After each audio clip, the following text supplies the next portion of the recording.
안녕하세요. 조성태 박사의 생긴대로 건강톡톡 아나운서 김민영입니다. 차고 건조한 바람이 부는 겨울이 한창입니다. 이럴 때 밖에 나가면 눈이 시리고 눈물이 나는 경우도 많은데요. 이 겨울철, 여러분은 평소 눈 건강에 얼마나 신경을 쓰시나요? 눈은 인체의 오복 중에 하나라고 합니다. 몸이 1000냥이면 눈이 900냥이라는 말도 있죠. 눈 건강은 한 번 잃으면 돌이키기가 쉽지 않기 때문인데요. 혹시 TV를 볼 때 가느다랗게 실눈을 뜨고 보거나 눈이 자주 시리고 통증이 있진 않으신가요? 만약 그렇다면 눈 건강이 좋지 않다는 신호로 받아들이고 오늘 강의 집중해서 들어보시면 좋겠습니다. 자, 생긴대로 건강톡톡 오늘 첫 번째 주제로 눈이 아프고 시리다에 대해 함께 알아볼 텐데요. 이 역시 원인도 많고 고통이 상당한데도 치료 방법을 모르는 경우가 많다고 합니다. 그럼 오늘 눈 건강에 대해 강의 들려주실 조성태 한의학 박사님을 모셔보겠습니다. 어서 오세요.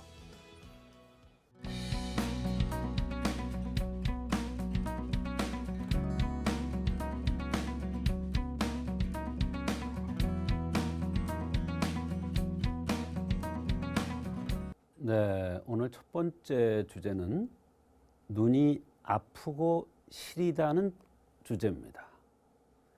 눈이 시리고 아파서 조금만 눈이 아파도 힘들은데 눈이 시리고 아픈 것이 6개월이 돼도 치료가 안 되고 1년이 돼도 치료가 안 돼서 고통받는 사람들이 참 많습니다. 이런저런 병명을 붙이지만 뚜렷한 원인도 잘 모릅니다. 그래서 인공 눈물을 넣는데 그것도 어떤 때는 조금 편안하나 계속 똑같은 현상이 반복된다고 그러는 사람들이 참 많습니다. 그래서 여기저기 가보지만 또 큰 검사를 하고 별것을 다 해보지만 원인도 모르고 치료법이 없어서 고통받는 경우가 많습니다. 이런 경우에 한의학에서는 어떠한 관점에서 도와줄 수 있고 치료를 하는지에 대한 이야기가 되겠습니다. 이런 환자들이 너무나 많습니다, 사실은. 그래서 그 원리를 들으면 이런 것이 한의학적으로 잘 치료되겠구나.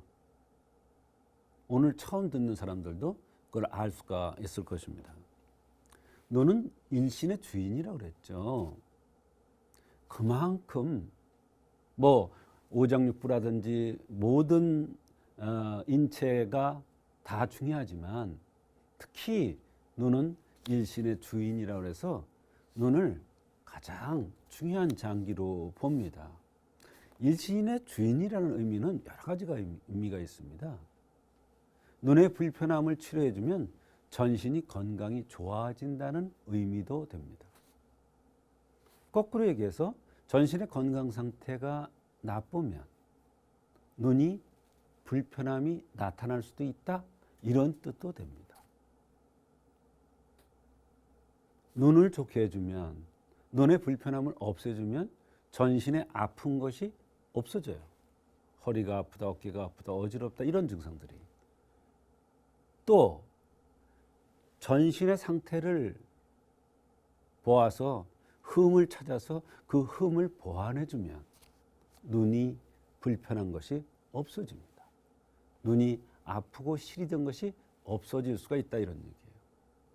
그게 눈은 일신의 주인이라는 의미가 거기에 있습니다.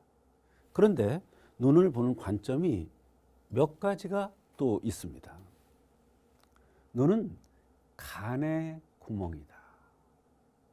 이 구멍이라는 게 또 중요합니다. 간의 기운이 작용하는 곳이다. 귀는 콩팥의 구멍이다. 콩팥의 기운과 관련돼서 귀의 작용이 잘 될 수도 있고 안 될 수도 있고 소리가 날 수도 있고 잘 못 들을 수 있고 이런 뜻입니다. 눈은 간의 구멍이다. 간이라는 것은 한의학에서는 아주 단순하게 간장만 얘기하지 않습니다.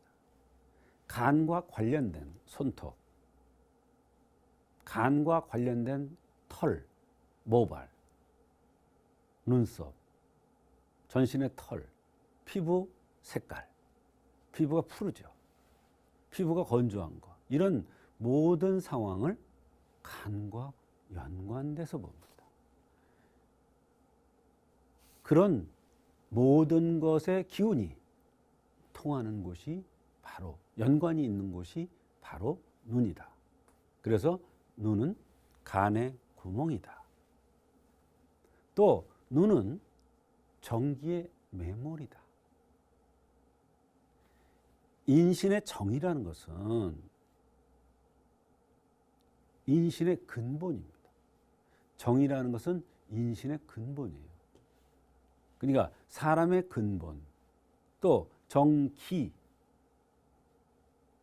인체가 활성화되고 활력을 갖고 움직이고 작동하는 힘, 이런 기. 그래서 정기, 정과 기와 연관되는, 그게 정기의 통로가 어디냐? 바로 등뼈입니다. 코가 정기의 상태입니다. 눈이 정기의 매몰입니다. 그래서 정기가 약하면 허리나 등이나 어깨가 아플 수 있고 뒷목이 뻣뻣할 수 있으면서 눈까지 아프거나 시리거나 이런 증상이 나타날 수가 있는 것입니다. 눈은 비위와 연관되어 있습니다. 우리가 음식을 저녁에 늦게 많이 먹고 아침에 일어나면 눈두덩이, 눈 주변이 막 부어오르는 것을 알 수가 있습니다. 물론 얼굴도 붓죠. 눈이 비위에 속한다는 것을 얘기해주고 있습니다. 거꾸로 소화 장애가 있을 경우에, 위장이 좋지 않을 경우에 눈에 불편함이 나타날 수가 있다. 이런 뜻도 됩니다. 눈병은 화와 연관된다. 화병이다. 스트레스다. 어떤 여성이 눈이 너무너무나 불편해. 쑤시고 뻐근하고 아프고 시리고 뜰 수가 없어. 왔는데 보니까 스토킹을 당하고 있어요. 누구한테? 이혼한 남편한테 스토킹을 당하고 있어요. 너무너무나 안 좋은 거예요. 걔 외국으로 갔는데 거기까지 따라와가지고 괴롭혀요. 너무너무나. 그게 원인이더라. 그래서 그 원인을 제거해주는, 심기가 울체돼서 원인을 제거해주는 심기울체에 대한 화를 꺼주는, 심화를 꺼주는 이러한 치료를 했더니 좋아지는 경우를 봤어요. 눈병은 다 화에 속한다. 이와 같이 눈은 간의 구멍이다. 눈은 정기의 매몰이다. 눈은 비위와 연관이 있다.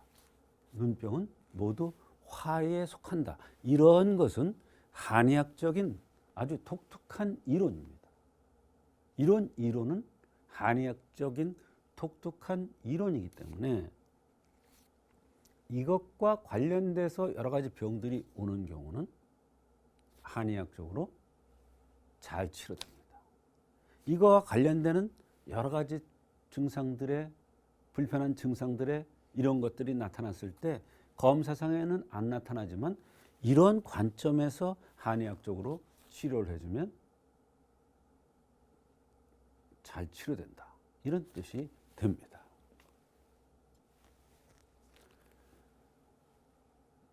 눈이 시리고 아픈 것은 정기가 부족돼도 나타날 수가 있고 간 기능이 저하돼도 나타날 수가 있고 스트레스를 몹시 받아도 나타나고 음호화동이라고 그래서 화잖아요. 화. 물이 부족돼서 화가 성하는 거예요. 화가 성했을 때 음혈로 꺼줘야 되는데 조절을 해줘야 되는데 그게 잘 안 되는 거예요. 왜? 너무 써먹어서. 그걸 음호화동이라고 그러는데 그래도 눈이 시리고 아프고 눈이 아프고 시린 이런 증상들이 나타날 수가 있다는 거예요. 그래서 육미보증익탕이라든지 사물탕 감이방이라든지 감이사칠탕이라든지 자음강화탕 이런 약들이 바로 눈이 시리고 아픈, 눈이 아프고 시린 이런 것들을 치료해주는 대표적인 약들이에요. 이것만 있는 게 아니에요. 더 많아요. 그러나 대표적인 것만 치료하는 거예요. 이 감이사칠탕은 특히 심기울체가 돼서 이거는 성생활 과다해서 다 원인이 있어요. 이것도 성생활 과다인데 이거를 쓸 사람과 이거를 쓸 사람은 달라요. 이게 어려운 거예요.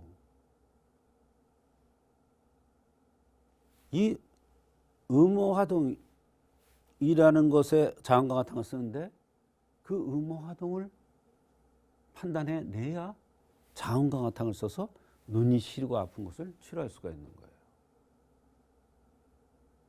또 육미보증은 아주 키가 크고 코가 길게 오똑하게 생긴 사람이 전기가 부족돼서 너무 많이 써먹어서 전기가 부족돼서 눈이 시리고 아픈 경우에 이 처방을 써야 돼요. 그러니까 상당히 어려운 겁니다. 그렇지만 생긴 대로 병이 온다는 차원에서